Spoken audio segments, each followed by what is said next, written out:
Welcome, dear listener, to Whispering Sandman Stories.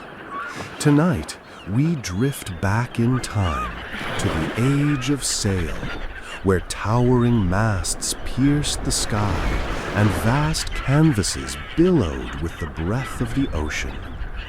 But beneath the grandeur, holding these mighty vessels together, were countless lengths of an often overlooked, yet utterly vital material, rope. Join us as we unravel the slow, meticulous, and surprisingly mundane art of making rope for a pirate vessel. The endless, patient twisting of fibers into rope. On any ship, from the grandest galleon to the nimblest sloop, rope was life. It was the sinew and muscle, the intricate network that allowed man to harness the wind. Think for a moment of the sheer quantity required.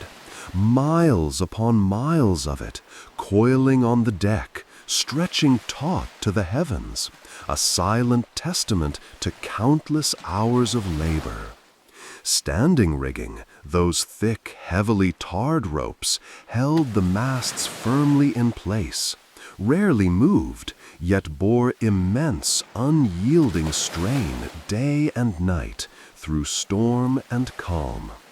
They were the ship's skeleton, its steadfast support against the relentless forces of the sea.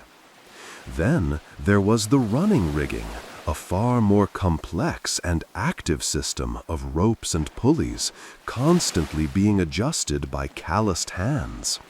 These were the ropes used to raise and lower the heavy canvas sails, to trim them precisely to the ever-shifting, often fickle ocean winds. Without strong, reliable rope, carefully crafted and diligently maintained, a ship was merely a helpless collection of timbers adrift on the vast, uncaring ocean, its purpose unfulfilled, its crew endangered. For a pirate, whose very livelihood, and often life itself, depended on the speed, agility, and seaworthiness of their vessel, the quality and abundance of rope was not a mere consideration, but a fundamental pressing necessity, as vital as the seasoned wood of the hull or the carefully hoarded provisions. Its creation, far from the dramatic scenes of plundering, was a slow, quiet, and profoundly ordinary craft, yet one that underpinned every daring voyage and every desperate escape. But where did all this essential rope come from? Its long journey began not on the bustling, chaotic docks of a pirate haven, nor in the specialized workshops of a naval yard, but in quiet, often distant, sun-drenched or rain-soaked fields, with the cultivation of the humble yet remarkably resilient hemp plant. This unassuming plant, destined for such critical maritime service, started its life as a tiny seed, patiently awaiting its transformation. The cultivation of hemp was, in itself, a slow and deliberate affair, entirely dictated by the unhurried rhythms of the seasons. In the spring, when the earth had softened and warmed, the farmer would prepare the soil with simple, time-worn tools, perhaps a wooden plow pulled by a plodding ox, or a heavy hoe wielded with practiced, unhurried strokes. The seeds, small and dark, would be carefully sown, scattered by hand across the tilled furrows, a gesture of hope and future provision. Then came the long wait, as the farmer would watch the tender shoots emerge, then grow steadily, day on eventful day, into tall, slender stalks, their leaves reaching towards the indifferent sky. These fields of hemp stretching out in monotonous, utilitarian rows, swayed gently in the breeze, a sea of green under a pale, often hazy sun, a quiet contrast to the boisterous ocean they would eventually serve. When the stalks reached their prime, often towering over a man's head, their fibers rich and strong, the harvest would commence. This was no swift, mechanical process as we might imagine today. It was arduous, back-breaking labor, each stalk cut by hand. Picture the scene.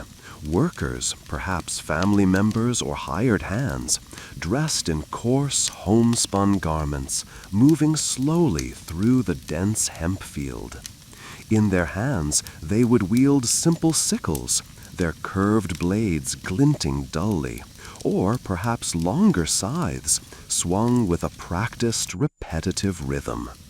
The air would be thick with the earthy, slightly pungent, and uniquely green aroma of the freshly cut plants, a smell that clung to clothes and skin. Bundle by slow bundle, the stalks would be gathered, tied with a twist of hemp itself, and laid in rows upon the stubbled field. The only sounds, the swish of the blades, the rustle of the falling stalks, and the occasional quiet word exchanged between the laborers, all under the often oppressive heat or the damp chill of an early autumn day. Once harvested, the hemp stalks were not yet ready to yield their precious hidden fibers. They had to undergo a crucial and rather lengthy process called retting, a carefully controlled and somewhat odorous method of rotting. The bundles of cut stalks would be transported, perhaps by simple cart or carried on strong backs, to a place suitable for this slow transformation. Often, this was a shallow, slow-moving body of water, a stagnant pond, a sluggish ditch, or sometimes a specially constructed retting pool, lined with clay to hold the water. Here, the bundles would be carefully submerged, weighted down with stones or logs to keep them under the surface of the murky water. And there they would lie, undisturbed, for weeks, sometimes even a month or more, the exact duration dictated by the ambient temperature of the water and the experience of the retting master. It was a period of quiet surrender to natural forces. Microscopic organisms, bacteria naturally present in the water, would slowly, patiently begin their work, feasting upon and breaking down the pectins and lignins, the gummy substances that bound the valuable bast fibers tightly to the woody inner core, or hurd, of the hemp stalk. As the weeks passed, the water in the retting pool would turn dark, almost black, and a distinct, rather unpleasant, stagnant smell would rise, a smell of decay and damp earth.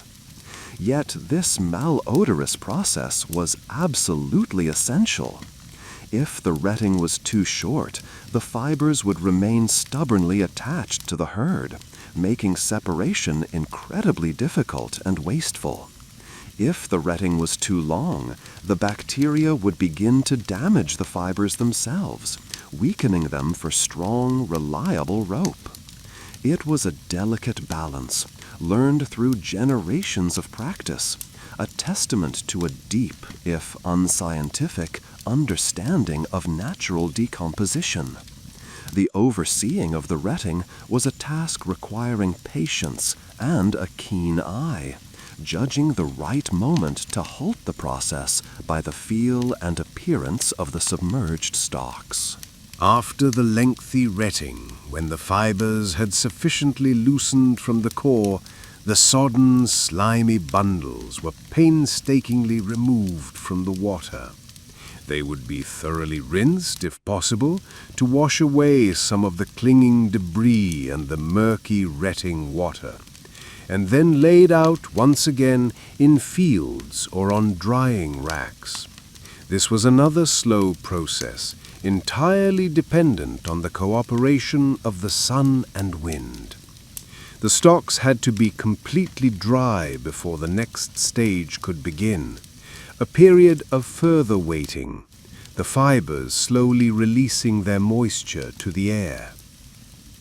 Once thoroughly dry, the brittle woody core of the retted hemp stalks was ready to be separated from the flexible, now loosened bast fibers. This was achieved through a process called breaking. The primary tool for this was often a heavy wooden hemp brake. Imagine a sturdy, hinged wooden device, somewhat like a giant pair of parallel jaws. A worker would feed handfuls of the dried, retted stalks between these jaws, and then repeatedly bring the upper jaw down onto the lower, crushing the stalks with considerable force.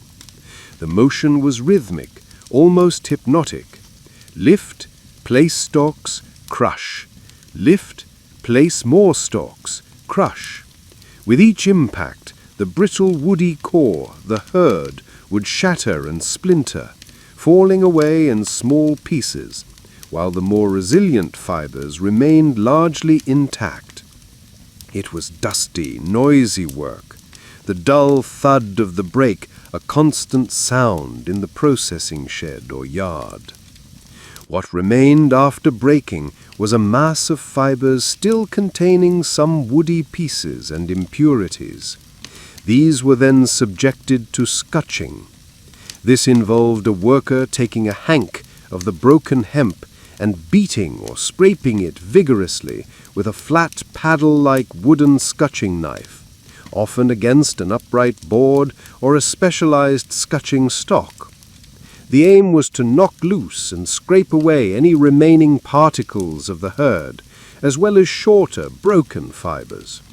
The motion was repetitive and sweeping, requiring a strong arm and a good deal of stamina. Fine dust and small particles of hemp would fill the air, catching in the light, and the sound would be a persistent dull thwack, thwack, thwack, as the scutching knife met the fibers. Hours would be spent in this fashion, slowly, laboriously cleaning the fibers, transforming the rough, broken stalks into increasingly refined material, ready for the next stage of its long journey to becoming rope. The physical exertion was considerable, the environment often dusty and filled with the dry, earthy scent of processed hemp. The final stage of purifying and preparing these hemp fibers before they could even begin to be twisted into yarn was known as hackling, or sometimes hetcheling. This was a meticulous, almost meditative process of combing. The scutched fibers, now relatively clean but still somewhat disorganized, were drawn by hand through a series of hackles. A hackle was essentially an upright board or block into which were set rows of sharp, sturdy metal teeth, not unlike the teeth of a very large, very coarse comb. There would typically be a progression of hackles, starting with one with widely spaced thick teeth and moving to others with teeth that were progressively closer together and finer. A worker would take a bundle or strick of the scutched hemp and with a firm but careful grip repeatedly draw it through the teeth of the first coarsest hackle. This action would begin to align the long fibers, straighten them, and remove any remaining large pieces of woody debris or very coarse tangled clumps. The fibers that passed through would then be taken to the next hackle with finer teeth, and the process repeated. With each pass through a progressively finer hackle, the hemp fibers became smoother, more parallel, and more lustrous. The shorter, more broken and tangled fibers, known as tow, would be caught by the hackle teeth and separated out. This tow was not wasted. It was valuable in its own right, used for making coarser types of rope, for caulking seams in ships, or even as stuffing material. But the prime product of hackling was the line, the long, strong, beautifully aligned fibers that were the very best quality for making high-grade rope. Hackling was a task that required considerable skill and a delicate touch. Too much force or a careless motion could break the precious long fibers, reducing their value. It was finger-numbing work, the hands constantly manipulating the fiber bundles, the air filled with the quiet, susurrant sound of fibers being drawn across metal. Over and over the combing continued, a slow, patient refinement until the hemp was deemed perfectly prepared for the spinners at the rope walk. With the hemp fibers now meticulously cleaned, aligned, and graded, the actual creation of rope could finally commence. This intricate and labor-intensive process most often took place in a very specific type of workshop, the rope walk. Imagine a very long, narrow building, sometimes stretching for hundreds of feet, or even an equally long, dedicated outdoor pathway, sheltered if possible. Its defining characteristic was its considerable length, essential for producing long, continuous sections of rope without joins. The air within a rope walk would be cool and often dimly lit, filled with the distinct earthy smell of hemp and sometimes the sharper tang of tar. The first step inside the rope walk was to spin these prepared line fibers into yarns. A spinner, known as a spinner, would typically have a large bundle of the hackled hemp fibers secured around their waist or in a pouch slung across their body, allowing them to feed it out smoothly. They would take a small tuft of fibers from this bundle and expertly attach it to a hook on a simple spinning wheel or whirl located at one end of the rope walk. This wheel, often quite rudimentary in construction, might be turned by a hand crank, frequently operated by a young apprentice whose sole job was to maintain a steady, even rotation. Then the spinner would begin to walk, very slowly and deliberately, backwards down the entire length of the rope walk. As they retreated, their skilled hands would continuously draw out fibers from their main bundle, feeding them into the twisting yarn, ensuring a consistent thickness and evenness. The rotating hook on the wheel imparted the initial twist to these fibers, transforming them from a loose bundle into a single, continuous, tightly spun yarn. The length of the rope walk directly dictated the maximum uninterrupted length of the yarn that could be produced. It was a slow, almost trance-like, measured retreat, the spinner's eyes and hands constantly gauging the yarn, feeling for any irregularities, ensuring the tension was just right. This process would be repeated again and again, yarn after yarn, slowly filling the rope walk with these foundational threads. Once a sufficient number of these individual yarns were spun and perhaps temporarily coiled or hung, they were gathered to form strands. Typically 3 or 4, or sometimes more yarns for heavier ropes would be selected. These yarns would be carefully uncoiled and stretched out parallel to each other along the full length of the rope walk. At one end, these yarns were attached to separate hooks on a geared mechanism known as a four-turner or head register. At the other, far end of the rope walk, the yarns would be passed through a device called a register plate to keep them separate and then brought together and attached to a hook on a movable traveller or sledge. This traveller was often weighted or could be moved along a track. The four-turner machine would then be set in motion, its gears creaking, causing its hooks to rotate and twist the assembled yarns together, all in the same direction. This is what formed a strand. As the yarns twisted and compacted into a strand, the strand itself would naturally try to shorten. The worker managing the traveler at the far end had the crucial job of allowing it to move slowly and steadily towards the foreturner, maintaining an even and consistent tension on the forming strand. Too much tension could break the yarns. Too little would result in a loose, weak strand. Now came the pivotal and most visually distinctive part of the rope-making process, laying the rope. This is where the individual strands were combined to create the final, much thicker and stronger rope. Typically 3 such strands, though sometimes 4 for a shroud-laid rope, were used.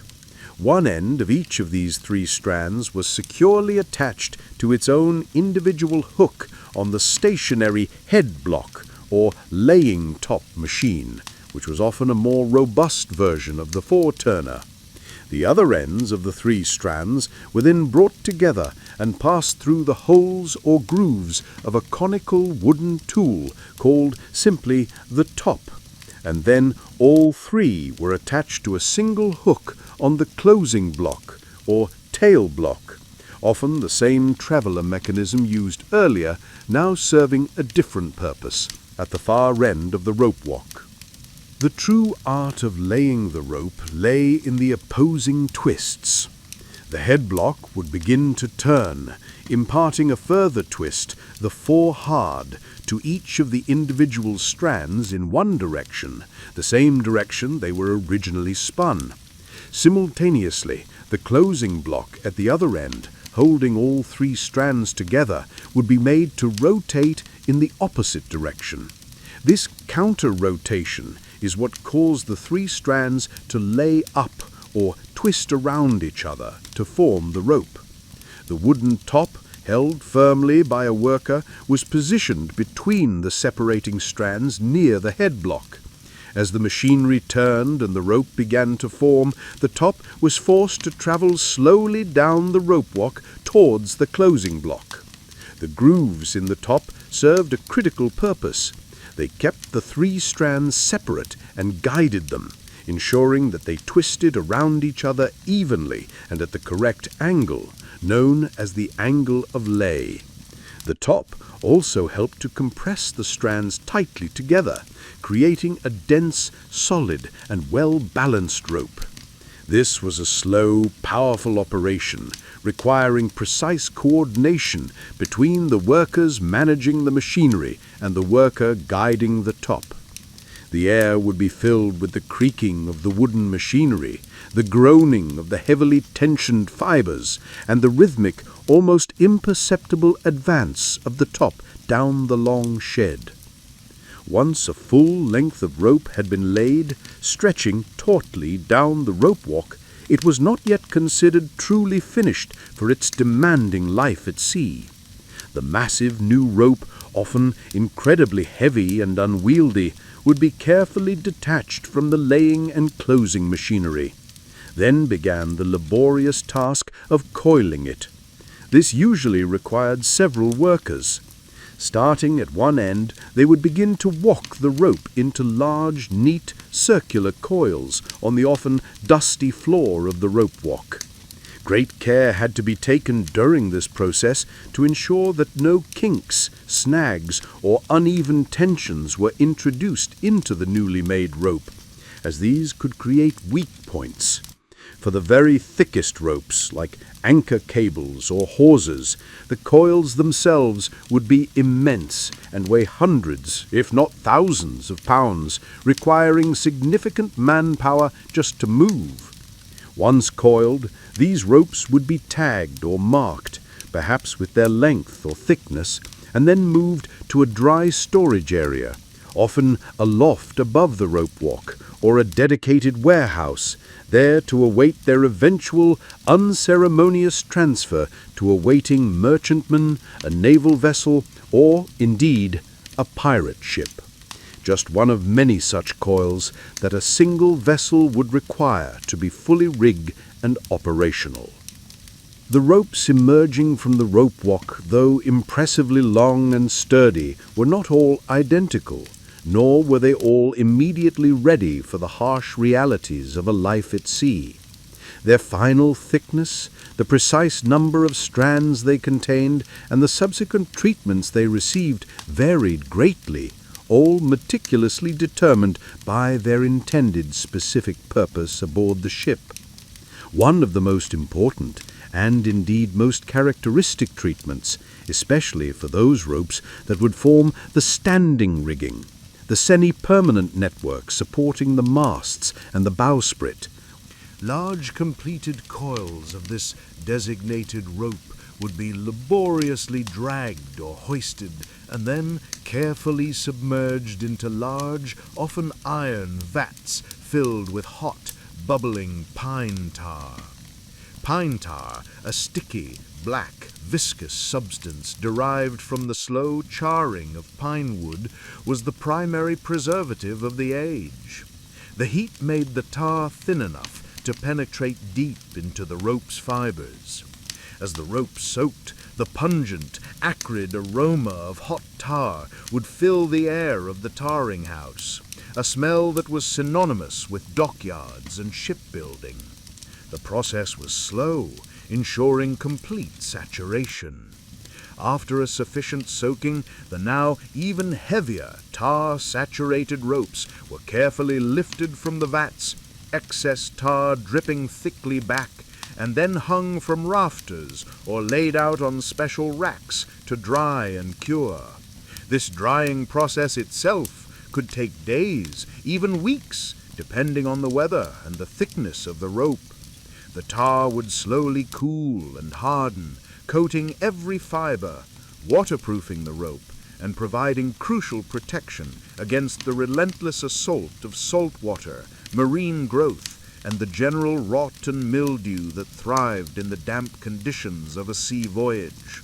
It was a messy, smelly, and thoroughly unpleasant job, but absolutely vital for the longevity and safety of the ship's essential rigging. A well-equipped pirate ship, like any ocean-going vessel of the period, would carry a vast and varied inventory of different ropes, each specifically crafted for its role. Hawsers, for example, were among the thickest and strongest ropes on board, sometimes several inches in diameter, composed of many heavy strands. Their primary, mundane use was for anchoring the ship or for very heavy towing operations. Shrouds, another critical component of the standing rigging, were also thick, tarred ropes that ran from the mastheads, the tops of the masts, diagonally downwards and outwards to the ship's sides, providing the crucial lateral support that kept the tall masts from toppling over in strong winds or heavy seas. Stays performed a similar function, but typically ran fore and aft, supporting the masts against stresses from those directions. Then there was the myriad of ropes comprising the running rigging. These were generally more pliable, often untarred or only lightly tarred for flexibility, and included the halyards, used with blocks and tackles to hoist the heavy yards and sails up the masts, the sheets used to control the angle of the sails to the wind, and braces which controlled the horizontal angle of the yards. Each of these, and many more besides, had its own specific required diameter, its particular number of constituent strands, and its carefully determined flexibility or rigidity, all painstakingly engineered and crafted long before the rope ever reached the ship, based entirely on its intended, very specific, and often highly repetitive function in the daily operation of the vessel. Even the best made and most thoroughly tarred rope was not immune to the constant, unforgiving wear and tear of a life at sea. Therefore, a never-ending routine and utterly mundane task for every sailor from the greenest hand to the most seasoned mariner, was the diligent inspection of every accessible length of the ship's rigging. In quiet moments between watches or during periods of calm weather, sailors would be assigned this duty. You might picture a man, his hands calloused and ingrained with tar and salt, slowly running his palm along a thick shroud, feeling for the telltale signs of broken fibers or frays. He would peer closely at sections where ropes passed through wooden blocks or rubbed against spars, looking for chafe marks, areas where friction had worn away the outer fibers. Other sections, particularly less well protected or older, would be checked for the damp, spongy feel that indicated the insidious onset of rot. Minor damage, if found, would be addressed immediately if conditions permitted. A loose rope end might be re-whipped, a process of tightly winding small stuff or spun yarn around its extremity to prevent it from completely unraveling. A chafed section might be protected by serving it, wrapping it tightly with strips of old tarred canvas, itself secured with more spun yarn. Small, localized weaknesses might even be cut out and the rope re-spliced, a complex art of interweaving the strands to create a join nearly as strong as the original rope. These small, repetitive mends often performed in cramped, awkward positions, perhaps swaying precariously high in the rigging with the roll of the ship, or crouched on a wet, wind-swept deck, were the unglamorous daily drudgery that was absolutely crucial to preventing catastrophic failures that could disable the ship or endanger all aboard. And so, from the patient cultivation of the humble hemp plant in distant sun-drenched or rain-swept fields, through the odorous, weeks-long vigil of the retting ponds, into the dusty, noisy sheds where fibers were broken and scutched with rhythmic, unceasing labor, and finally down the long, echoing, shadowy lengths of the rope walks, where spinners walked their slow backward dance, and layers guided the great wooden tops, the ordinary yet extraordinary rope was born. Each twist of fiber into yarn, each combination of yarns into a strand, and each meticulous laying of strands into a finished coil represented countless hours of slow, often monotonous, yet highly skilled and physically demanding human labor. In a pirate vessel, as indeed on any merchantman or warship of that bygone age of sail, these countless fathoms of carefully crafted cordage performed their silent, constant, and largely unthanked service. They held the towering masts against the fury of the storm. They allowed the great sails to capture the merest breath of wind. They secured the ship at anchor in strange and distant bays, and they played their quiet, indispensable, and thoroughly unsung role in the grand and often, when truly examined, very boring, intricate tapestry of maritime history. Now, dear listener, let the gentle, imagined creak of the ship's timbers, the soft rhythmic sigh of the wind in the unseen rigging, and the distant, lulling murmur of the endless ocean waves carry you into a deep and profoundly peaceful sleep.